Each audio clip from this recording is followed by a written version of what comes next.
Please welcome to the stage performance painter Matt Hagen.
Thank you, Matt. Wasn't that great? All right, so the president is en route in his motorcade. He will be here in a matter of minutes. And I don't think I need to remind anyone of this, but we want to make sure that this is the most enthusiastic reception that he has ever gotten. Okay? So get ready. The program will resume shortly.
Ladies and gentlemen, please welcome back to the stage, Ralph Reed.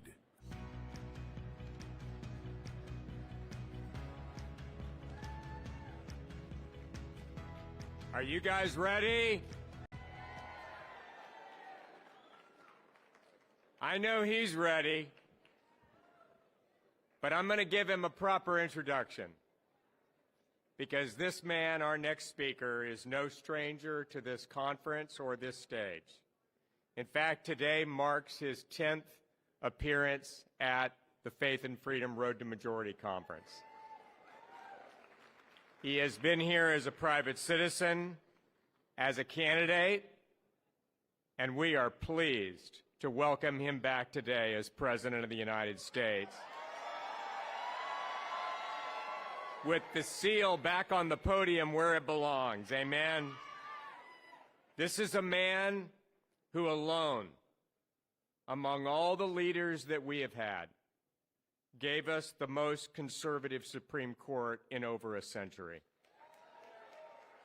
This is a man who, after decades of incompetence and criminal negligence, gave us the most secure border the United States has ever had. He signed the largest tax cut in history that is fueling the greatest economy the world has ever seen. He moved the U.S. Embassy from Tel Aviv to Jerusalem, and he gave us the closest relationship and collaboration with our ally Israel that the nation has ever known. And he alone had the courage and the moral clarity to order and direct military action against Iran to make sure it will never have a nuclear weapon. They impeached him, they indicted him, they tried to imprison him, they tried to knock him off the ballot, and then they tried to kill him. And it all failed because God has a purpose for this man. And it is to save our nation. Please welcome back to this stage the 45th and the 47th President of the United States, Donald J. Trump.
Thank you.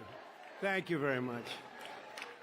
And I want to thank Ralph for the introduction. He's a great guy and friend of mine for a long time. And thank you to all of the true American patriots of Faith and Freedom Coalition. You've been with me from the beginning, and pretty much like nobody else, I don't think can top you. You were just great right from the beginning. You got it. You understood what we had to do, and we got it done, and we're continuing to get it done at levels that nobody's seen before. With the help of many people in this room, 18 months ago, we won the most consequential election victory in American history. Winning all 7 swing states, the Electoral College by 312 to 226, the popular vote, and 86% of all counties in America, 2,700 to 525. That's called a big victory. The Faith and Freedom Coalition was with us every step of the way. You knocked on 97 million doors. It's true. Ralph actually told me 10 million, so I had checked. It was 9.7 million. You reached 18 million voters. Think of that. Voters of faith. You sent 28 million text messages and made 10 million phone calls to help us win a mandate like no other administration in modern history. It was a mandate like we have not seen before. And together we saved our country, and we saved religious freedom in America. We saved religious. It was going down. And you've always stood with me, and I will always stand with you. I'll always remember it. I'll always remember how hard you worked and your spirit. I especially want to thank Pastor Paula White, who's with us. Paula, wherever you may be. Thank you, Paula. Great person. Director of the White House Faith Office, Jenny Korn. Terrific. Jenny, thank you very much. Bishop Kevin Koberis. Where is Kevin? Thank you, Kevin. Good job. Nice-looking man. President of the National Hispanic Christian Leadership Conference, Pastor Sam Rodriguez, who's been with me from the beginning. This place is crowded.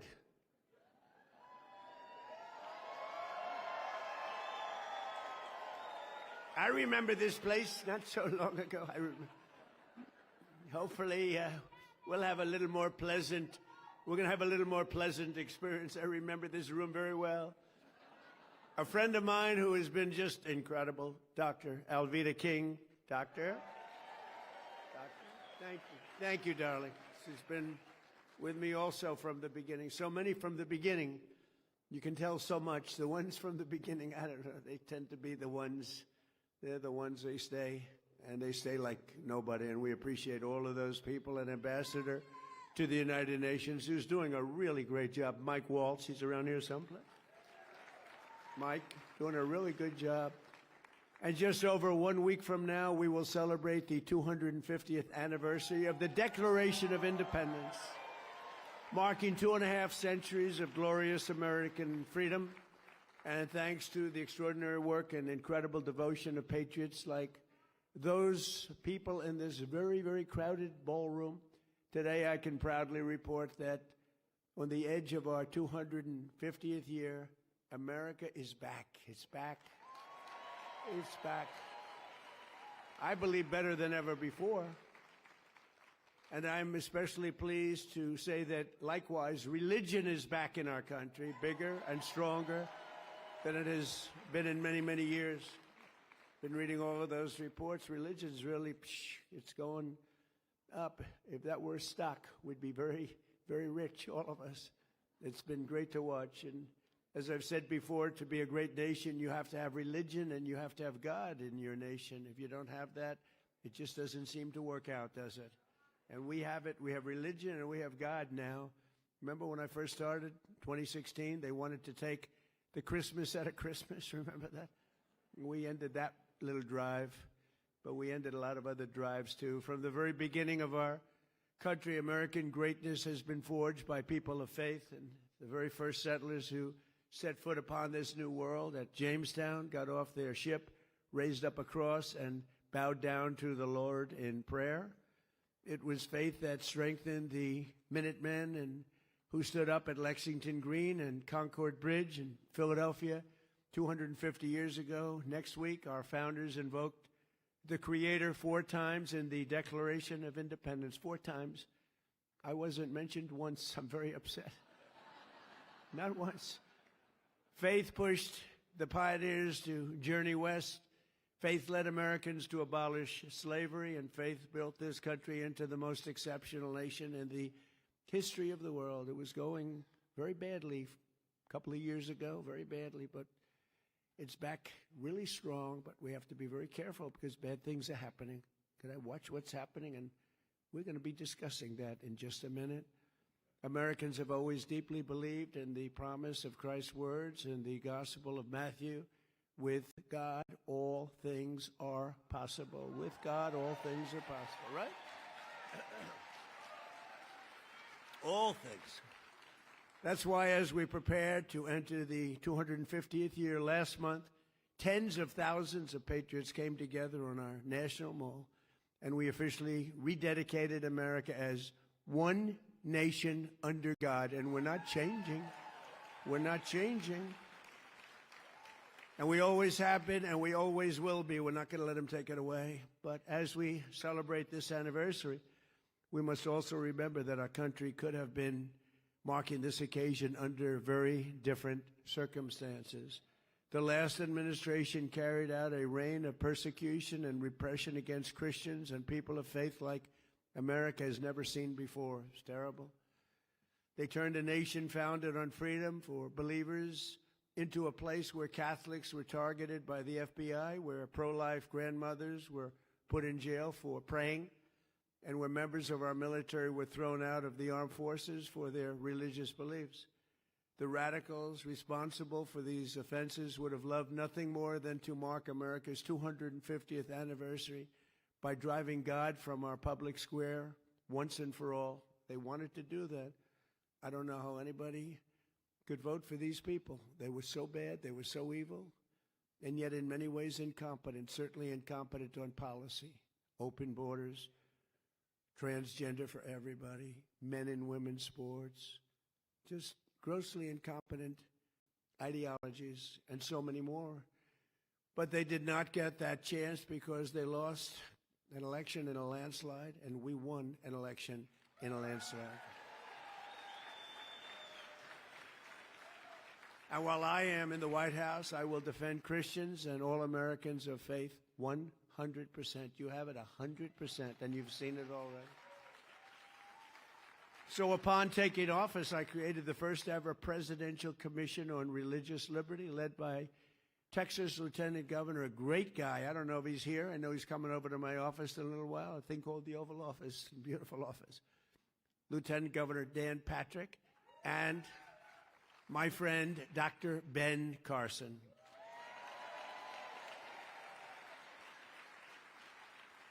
I don't know, so many people in this room, I don't know if they're here, they may be here, but they're two great people. And later today at the White House, they will present me with their official report and recommendations to ensure that America continues to uphold the first right in our Constitution, and that's religious liberty. We have to uphold religious liberty, most important thing. On day one of my administration, I ended the weaponization of law enforcement against religious believers. You know that.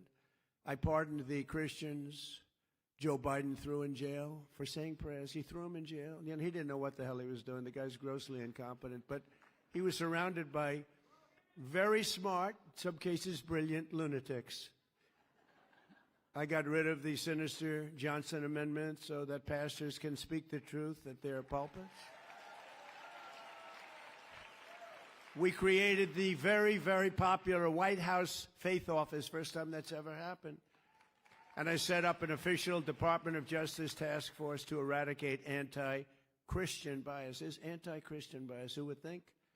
At a high level, too, although it's fading, going to fade fast.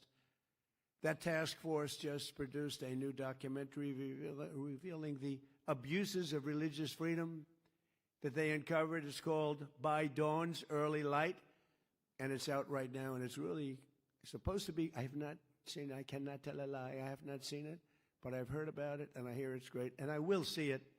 I hope soon. I also signed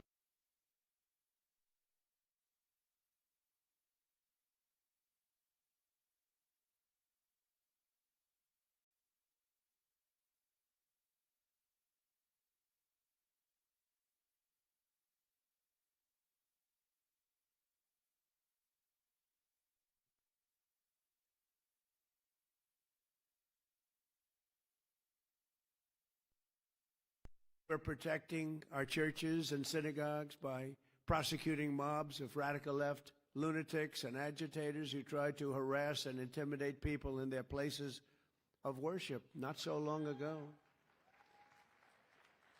And to help parents send their children to schools that share their values, I signed the largest expansion of school choice in the history of our country, including in Texas. And in my direction, the Department of Education issued new guidance protecting the right to prayer in public schools. That was a big thing. And these are all things that we were, they fought us very strongly, very, very strongly. Hard to believe they'd fight us on that, but we had to fight the good battle, but we won every time. We slashed federal funding for any school that pushes transgender insanity on our youth.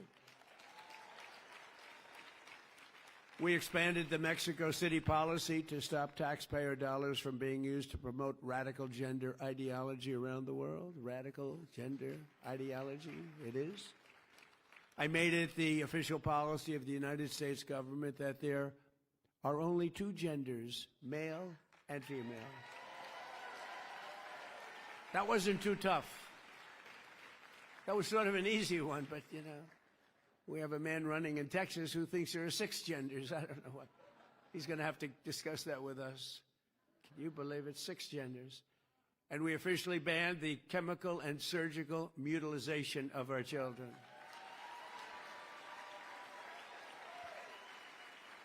And now we have to pass the Save America Act to protect our sacred American elections. Have to pass it.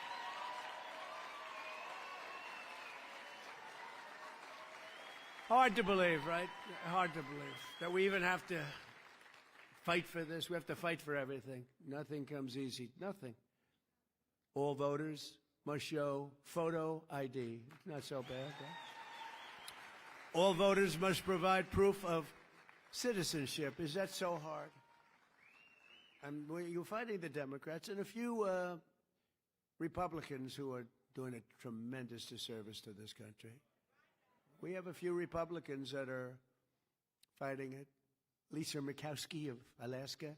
You should call her and tell her to get on the ball. She'll never win another election, I can tell you. She's got to vote.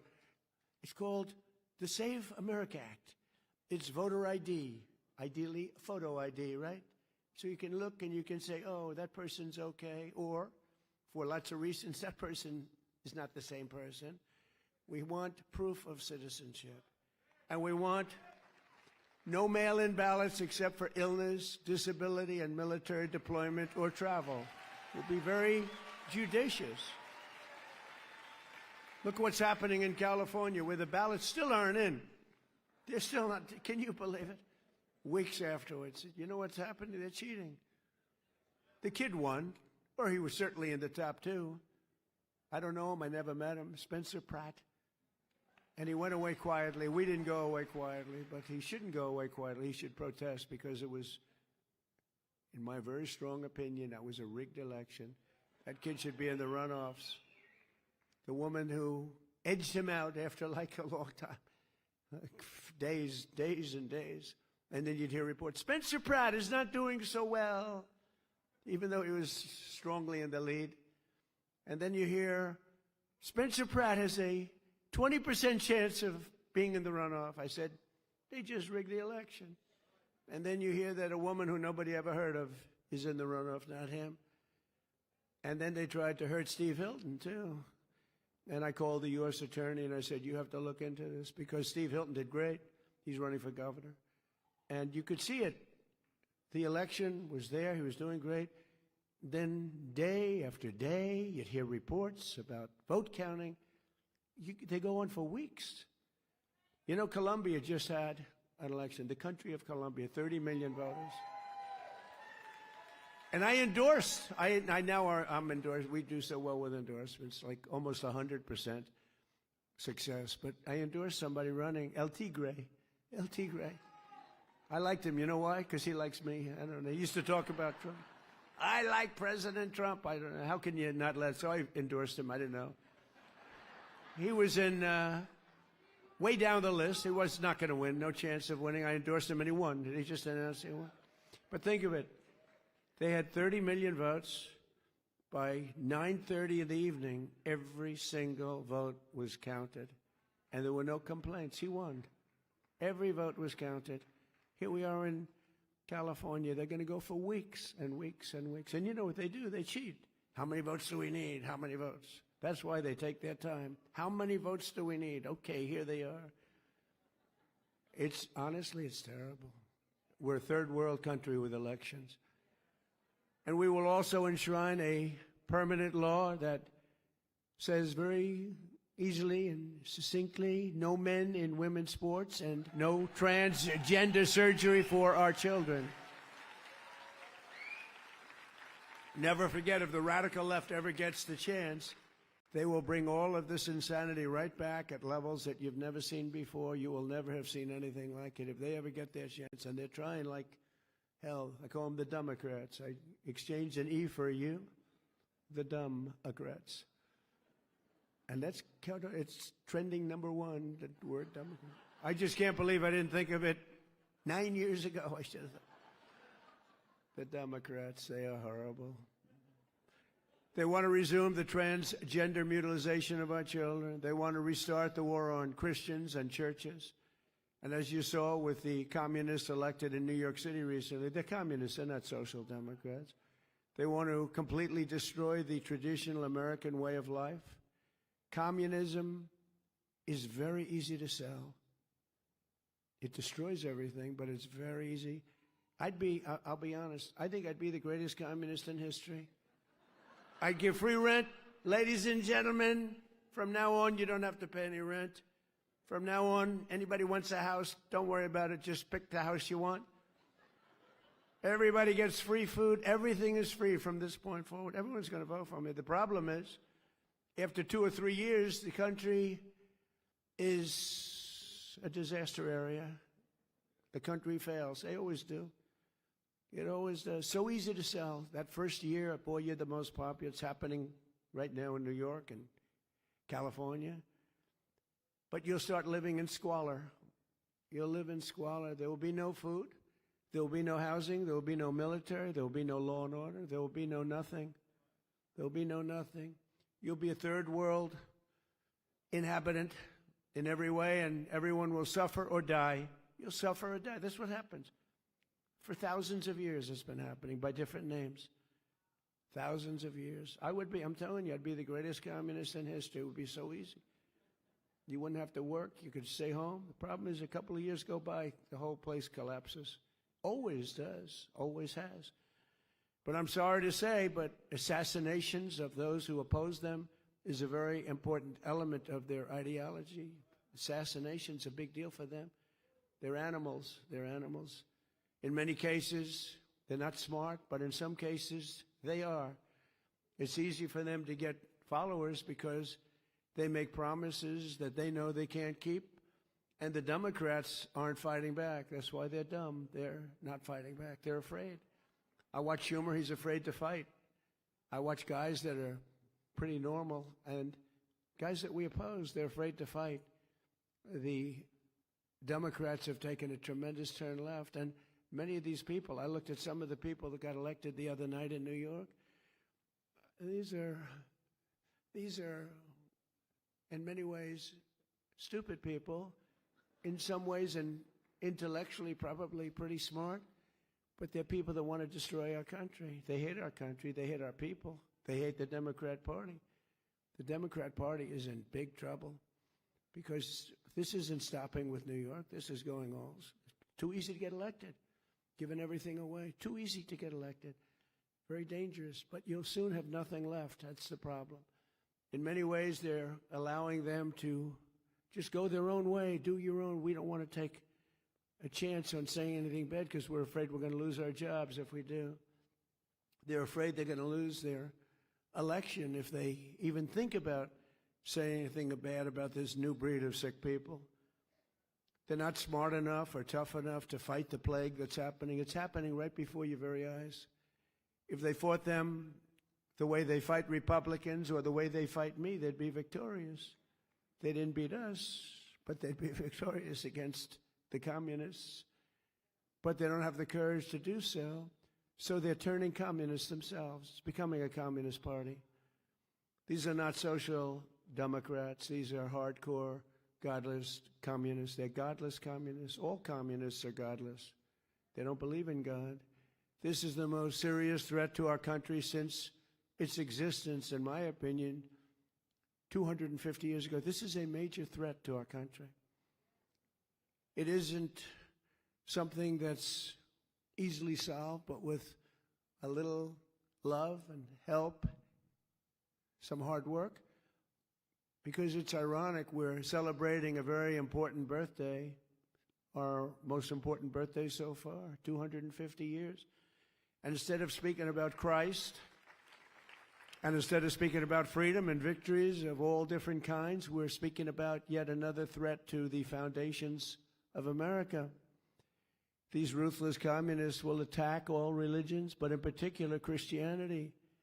They always do. They're after Christianity more than any other religion. It seems to be more and more throughout the world, maybe because we're doing so well. I don't know. Maybe if we weren't doing well. But you see the numbers, how they're growing, how the churches are filling up.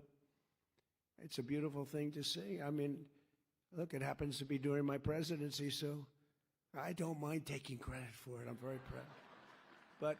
But a lot of great things are happening. All communist countries attack religions violently.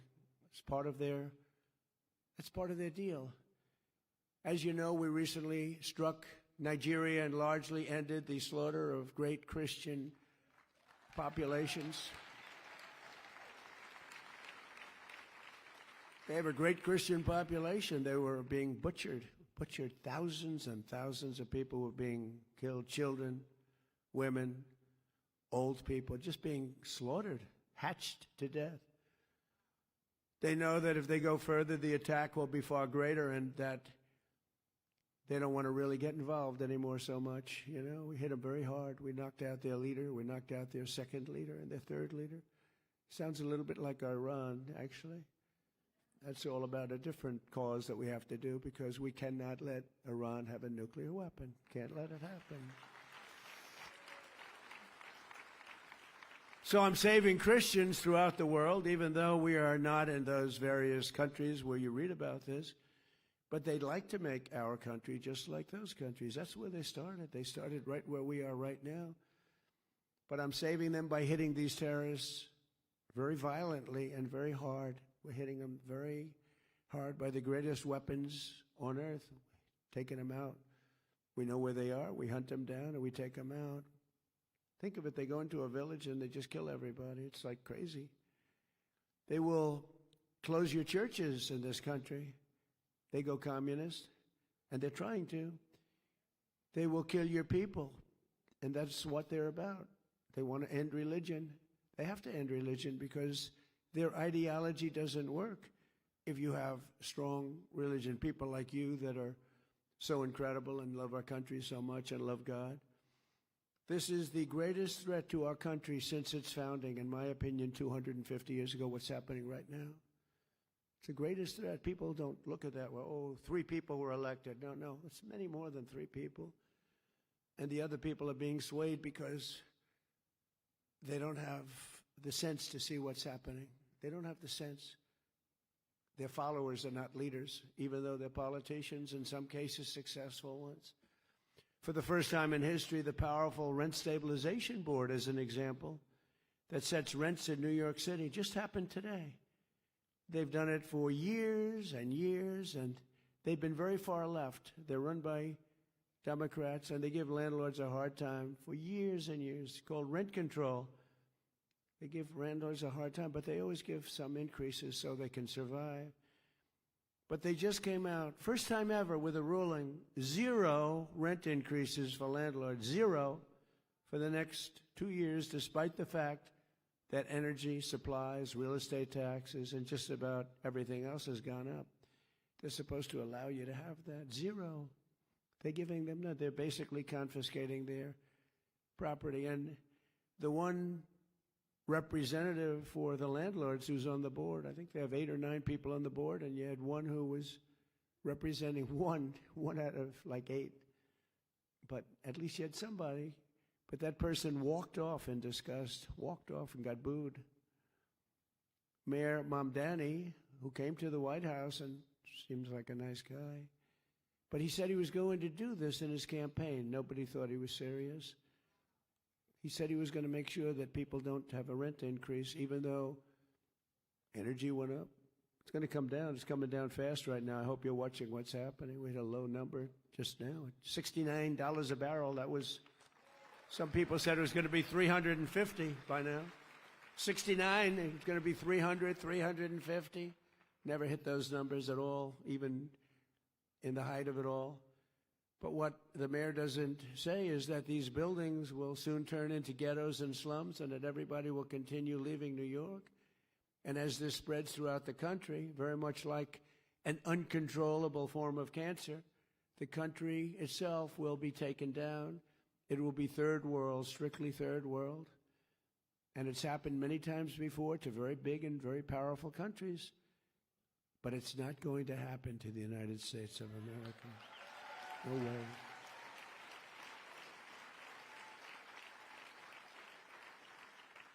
Because communism really is the past and freedom is the future. That's what we are. All we want is freedom. Freedom gets you everything. Everyone needs to get out and vote in the midterms. We have to win this election. This election is very vital.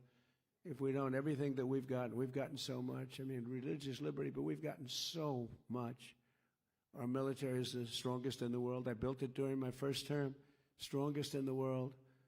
And people respect us again. They respect us maybe like never before. We were laughed at a year and a half ago. We were laughed at. And now we're the most respected nation anywhere in the world.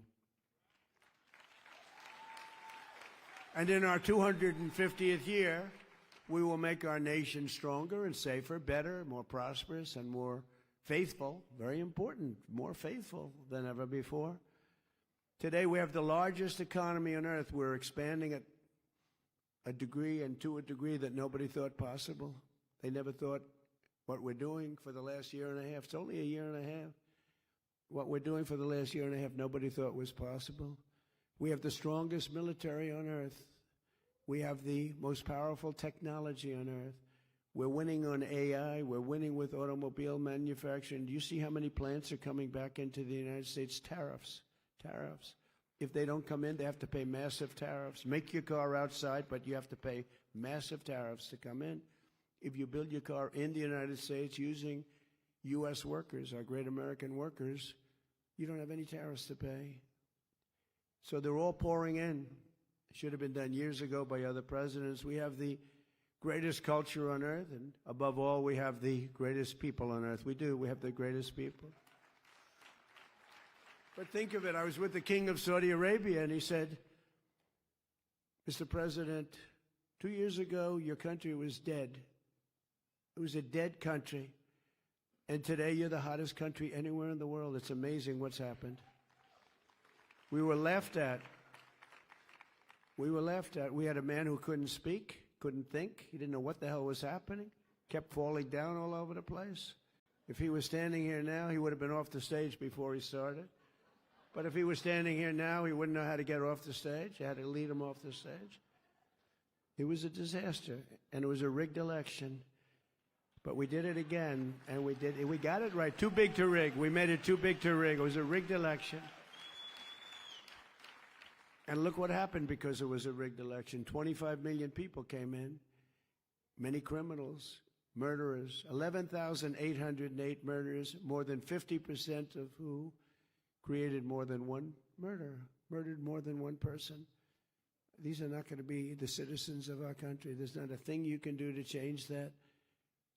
But drug dealers at the highest level, the worst, some of the worst people on earth came in through open borders. Joe Biden's, but really it was the ideologies, open border policy where everybody could come in. They came from all over the world. They emptied their prison populations into the United States of America. Think of that. But we're getting them out. We're getting them out faster than anybody can imagine. And we're going after the bad ones first. We're getting them out. Last week, we signed a historic agreement to accomplish what no president has ever been able to accomplish before, that Iran will never have a nuclear weapon. We're not going to let that happen. And thanks to the power and skill of the United States Armed Forces, Iran today has no Navy, no Air Force, no anti-aircraft capability, no radar, virtually no manufacturing. Their drone capacity has been cut by 82%. Their missile capacity has been cut by 80%. Their rocket launchers have been cut by 90%. Their leadership has been killed a first time, and their leadership has been killed a second time. And nobody wants to be the leader of Iran anymore. They said, who would like to be the president? And everyone said, no, thank you. It's amazing. And then the fake news, like the New York Times, which is a failing publication. But the fake news, ABC, so bad, ABC television network, fake ABC, NBC, CBS, CNN. They actually said for a little while, it didn't play well, that Iran was much stronger today than it was 4 months ago. Think of it. They have no Navy. They have no... They said they're stronger. They're dying to make a deal. They're giving us a lot. This should have been done over the 47-year period that they've reigned with terror. And that's what they did. They reigned with terror. When you see a young man or woman walking around without legs or without arms or a face that was obliterated, it happened from the roadside bomb that was created, the creation of General Soleimani, who I killed in my first term, and that was a big killing. He was a mad genius, but he was going to knock out 5 of our military installations. I found out about it. And in all fairness, Israel was supposed to do it with us, and the night before that took place, we heard from Israel that they will not be doing it. They don't want to do it. And I said to a couple of generals that we had who were very good, I said, what do you think, generals? Can we do it? Because we worked on it for 30 days, worked on it with Israel. They said, we'll do it, sir. Can we do it as well? We'll do it better. And he was dead the next day. He was dead in the valley of death. He died in the valley of death. We had him all. We knew when he was coming, where he was coming, how he was getting there. We knew everything, but we lost our partner. I don't blame them that much, to be honest with you, because it's tough south. But they told us the night before they won't be doing it. We did it ourselves, and we did it so incredibly well. We also took out the head of Iraq's ISIS division, and we took out both of them by luck with Iraq. But had he lived, because he was a brilliant general, very sick man mentally, but he was a brilliant general, it may have been a different story. I don't think so. I think we would have knocked the hell out of him whether he was there or anybody else was there. But he was a brilliant general. It was one of the biggest things ever to happen in the Middle East, the killing of Soleimani. People have said it's the biggest thing to happen in 100 years because he was a dominant force. I actually think that Khomeini and all of the people in Iran were happy about it because they were afraid of him too. Over the past few weeks, the stock market and your 401ks skyrocketed upward like pretty much nobody's seen before.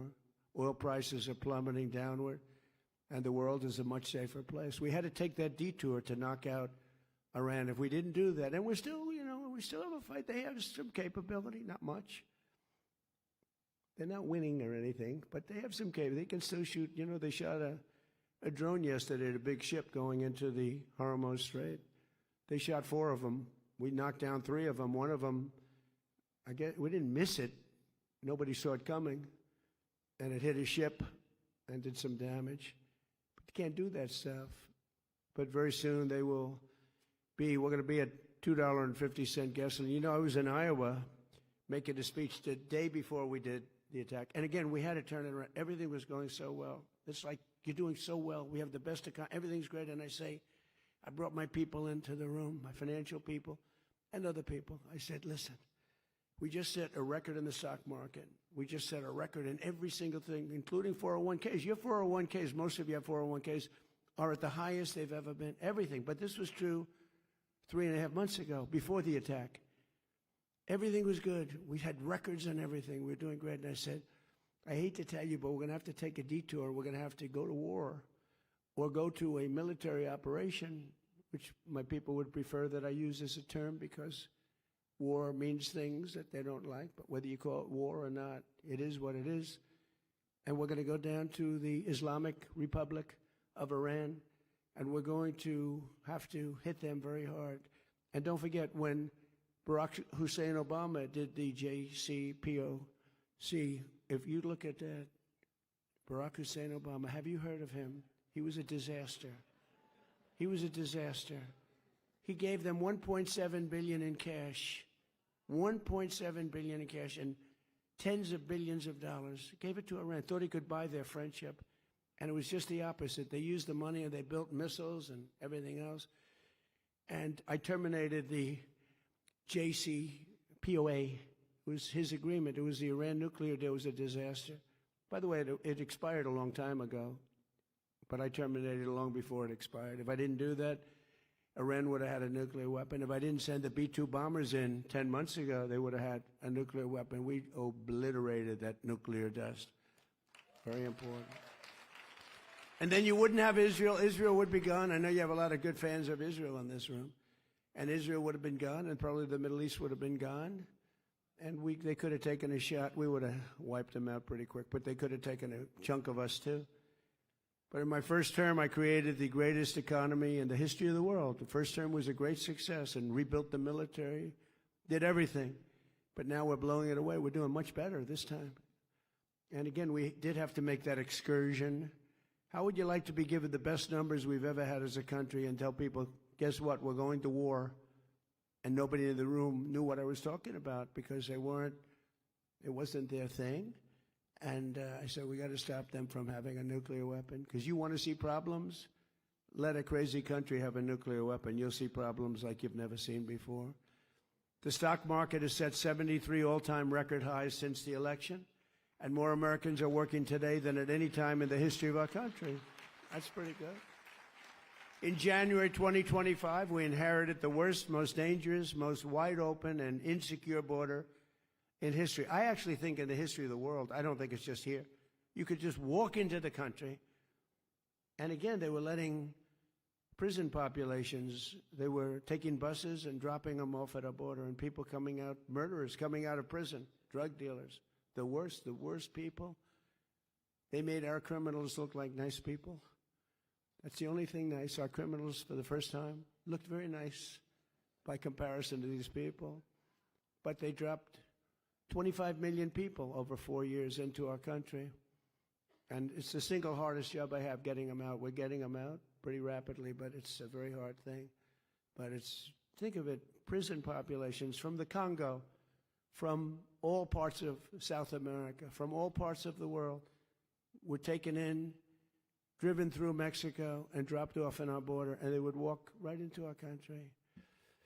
And we've quickly turned it into the strongest and most secure border in the history. We have the strongest border we've ever had now. And for the past 13 months, 0 illegal aliens have been admitted into the United States. 0. We have 0. And those are the numbers, they report them. And they're taken by sort of a left kind of a group.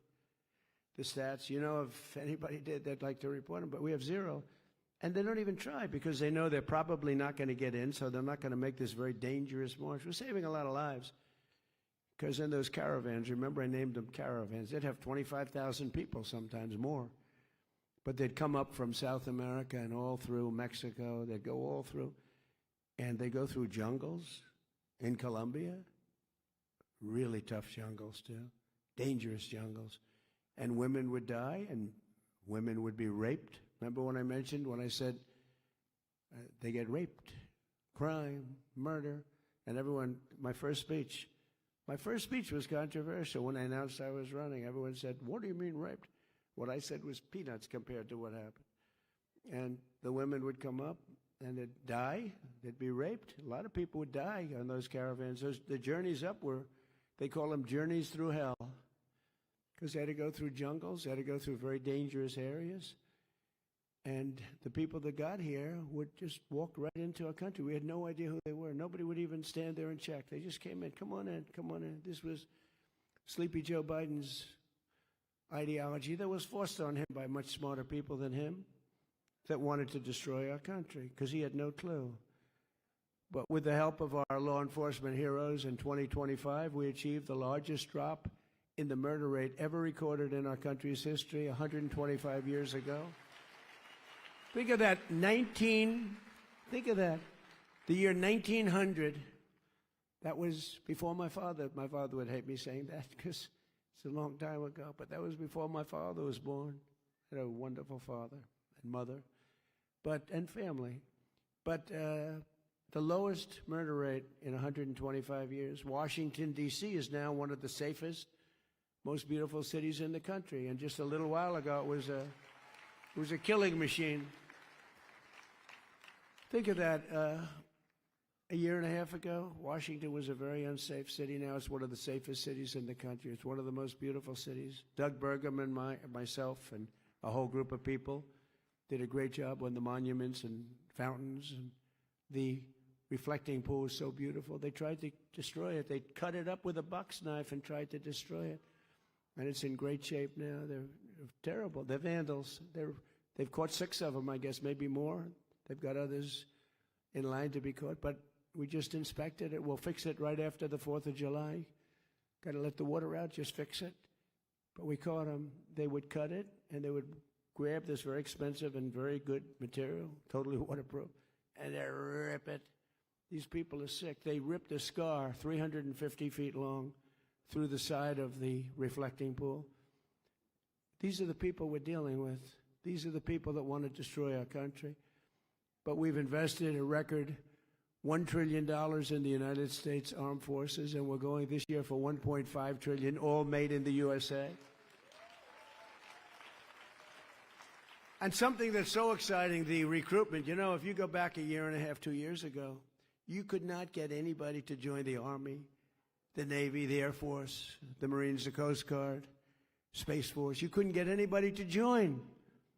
They had tremendous recruitment problems, but now recruitment in every branch of our military is setting records. 18 months ago, we had tremendous shortages, and we couldn't fill them up. We were never going to fill them up. That included police and firemen.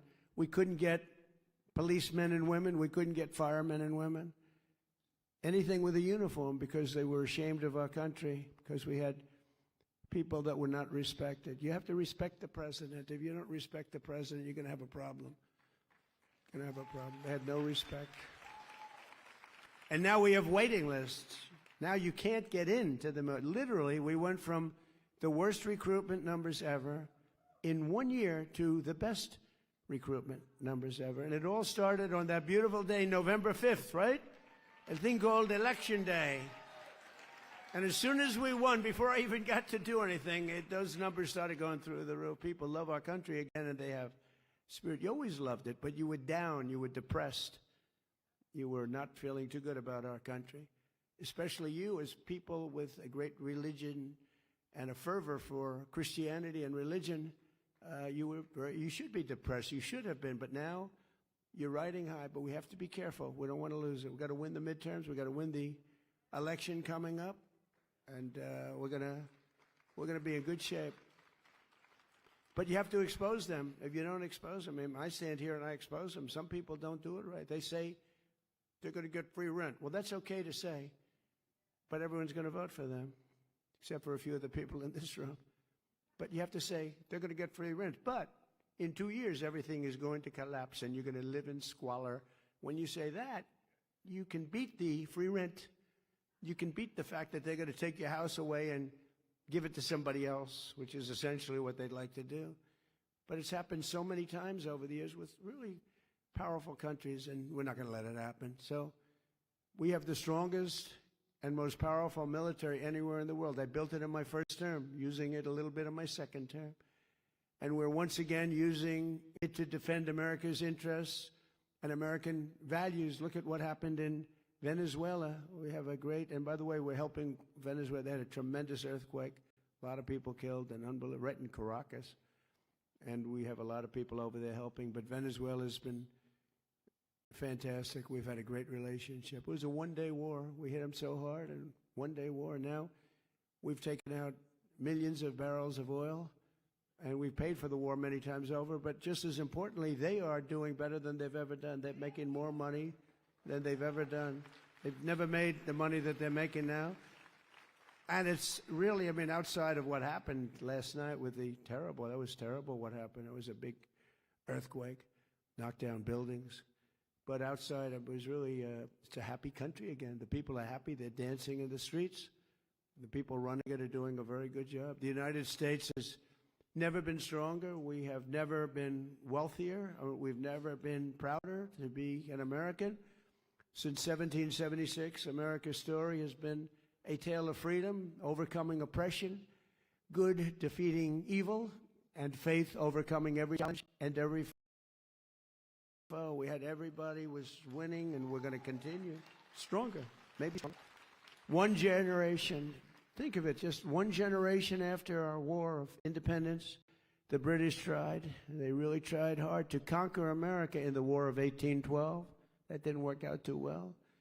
But they failed, and the cause of freedom won, and it continues to win. The War of Survival ultimately gave America our national anthem and our Star-Spangled Banner. Many Americans know the story of Francis Scott Key writing the words of the anthem, and watched the flag under attack, and he wrote those beautiful words. But what few realize is that the very same poem also inspired our national motto. The fourth verse of the song ends in these words, and this be our motto, in God we trust. In God we trust.